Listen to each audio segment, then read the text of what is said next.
제가 재수를 하게 된 이유는 정말로 예상치 못했던 지진이라는 변수로 인해 연기된 수능으로 침착성을 유지할 수 없었고, 그리고 거기서 침착성을 잃어버린 저는 결국 제가 원하던 점수를 얻지 못했어요.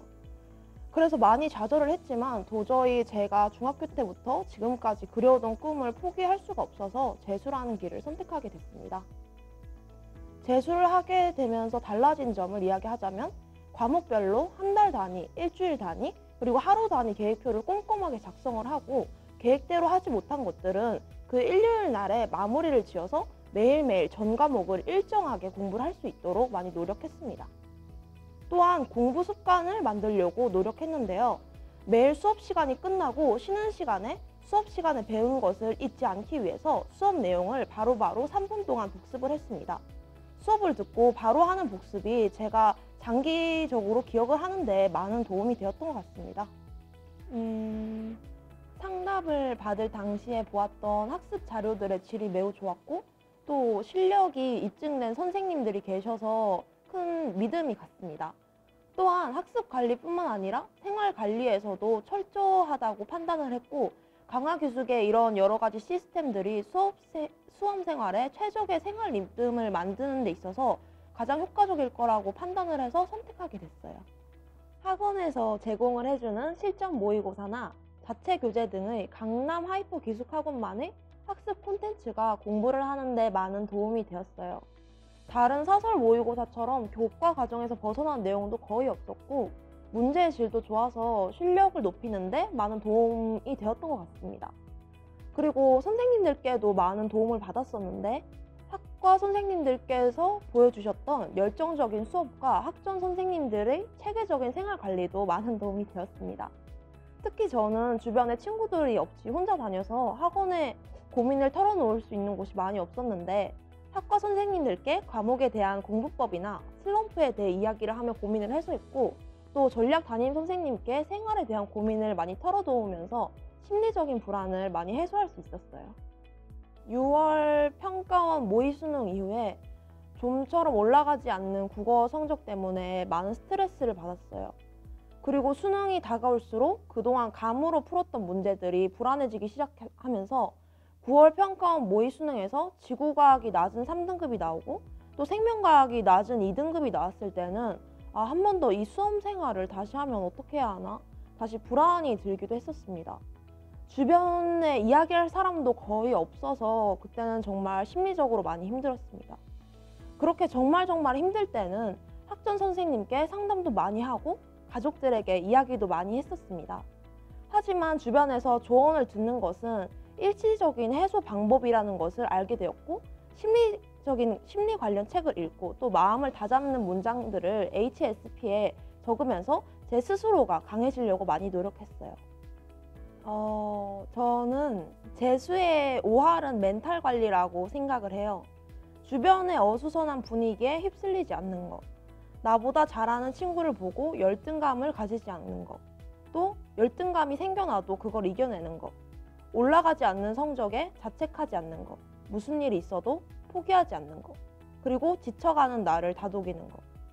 이 모든 것이 멘탈 관리라고 저는 생각을 하고, 이것이 가능하고 이겨낼 수 있다면 재수는 무조건 반드시 성공할 수 있을 거라고 생각합니다. 화이팅!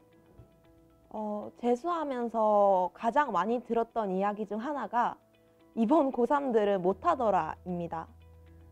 이제 수능에서 경쟁은 고3과 N수생 간의 경쟁이 아닌 재수생과 N수생 간의 경쟁처럼까지도 보여요. 계속 늘어나는 N수생 사이에서 경쟁하기 위해서는 고등학교 때 선행학습이 중요하다고 생각을 해요. 재학생 시절에 겨울방학을 어떻게 보내느냐가 자신의 꿈을 좌절없이 한 번에 이어나갈 수 있는 최고의 방법이라고 생각합니다. 특히 고등학교 2학년 때에는 윈터스쿨을 통해서 학습 습관을 다 잡고 공부를 하면서 지금이라도 빨리 수능 출제 유형에 익숙해지는 게 필요하다고 생각을 해요. 지금부터라도 열심히 하시기 바랍니다. 화이팅! 우선 국어에서 비문학은 하루에 하나씩만 하되 완벽하게 이해할 때까지 읽었어요.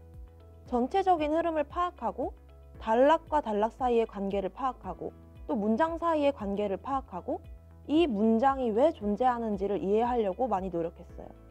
문제는 풀고 난 후에 답의 근거를 지문에서 찾아서 서로 연결하는 연습을 꾸준히 했습니다. 문학은 EBS 연계가 많아서 EBS 위주로 공부를 했어요.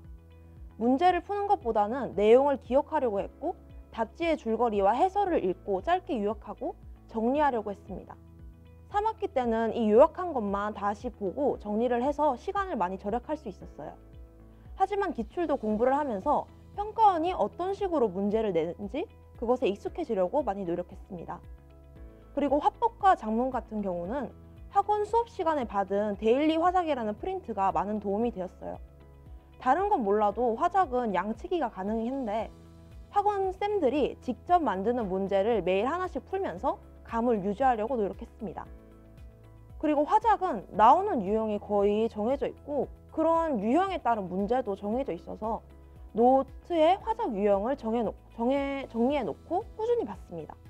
특히 말하기 방식 문제는 선택지를 요약해 놓고 계속 읽었어요. 문법 같은 경우는 재학생 때 만들어 놓은 문법 노트가 있었는데 생각보다 양이 많아서 가독성이 떨어져 잘 읽지 못했어요. 6월 달까지는 계속 감으로 풀다가 불안해져서 학원 방학 때 문법 인강을 완강했습니다. 그 이후로는 학원 수업과 학원에서 제공해준 문법 프린트 내용을 그 인강 교재에 옮겨 적어서 하나의 문법 노트로 단권화하고 매일매일 조금씩 공부를 했어요.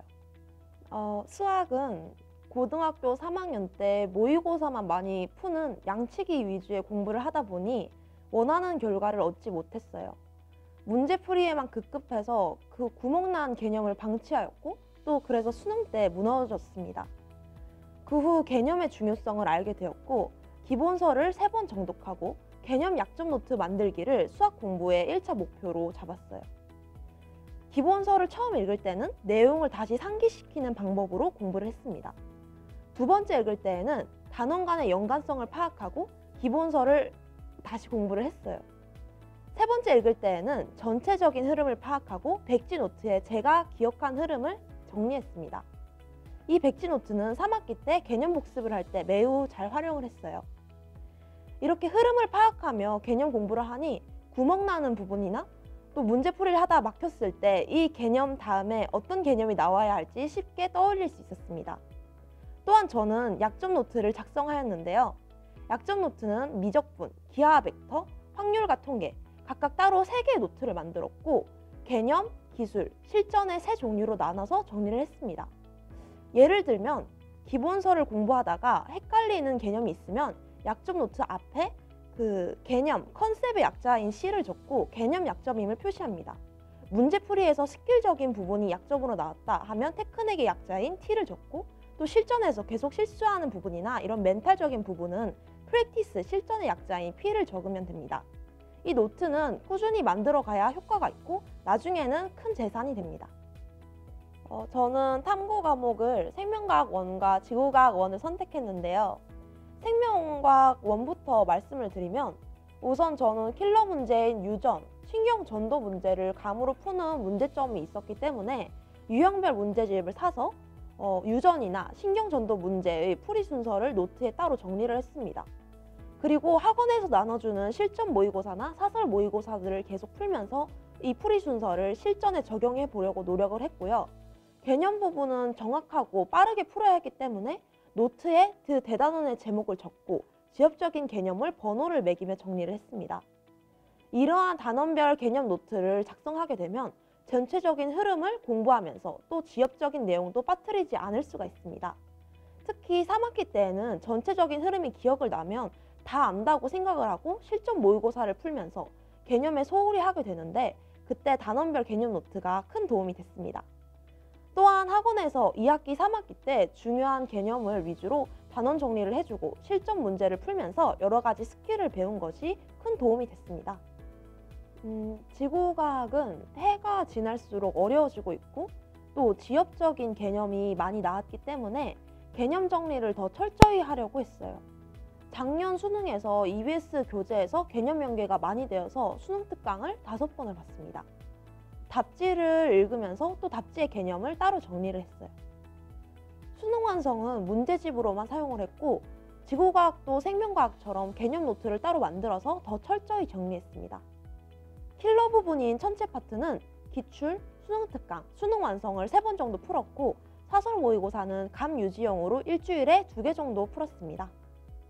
먼저 1학기 때는 선생님들께서 계속 말씀하시긴 하겠지만 개념과 EBS 위주의 공부 방법을 추천해요. 국어, 영어는 EBS를 확실히 하고 수학은 기본서를 3번 이상 보고 과탐은 기본을 탄탄하게 다져놓는 거예요. EBS는 나중에 보려고 하면 기출보다 우선순위에서 밀려나서 안 보게 되고 또 그렇게 되면 불안해지더라고요. 2학기에는 기출을 3번 이상 보는 걸 추천해드려요. 기출은 유일하게 수능을 간접적으로 알 수 있는 좋은 자료예요. 기출은 몇 번을 봐도 좋습니다. 하지만 기출을 본다는 게 문제를 푸는 것이라고 오해하는 분들이 있는데 기출을 본다는 게 이 내용이 어떤 식으로 문제로 나오는지 이 단원에서 무엇이 중요한지를 배우고 유형화하기 위해서입니다. 저는 기출을 문제를 푸는 것보다 답지를 읽는 거를 더 추천합니다. 3학기 때에는 정리해 놓은 노트를 계속 읽으시면 좋습니다. 1학기, 2학기 동안 정리해 놓은 수학, 과탐 노트를 쉬는 시간, 간식 시간, 점심, 저녁 시간을 활용을 해서 읽으면 개념 정리하는 시간을 줄일 수도 있고 또 불안감도 줄어들게 되더라고요.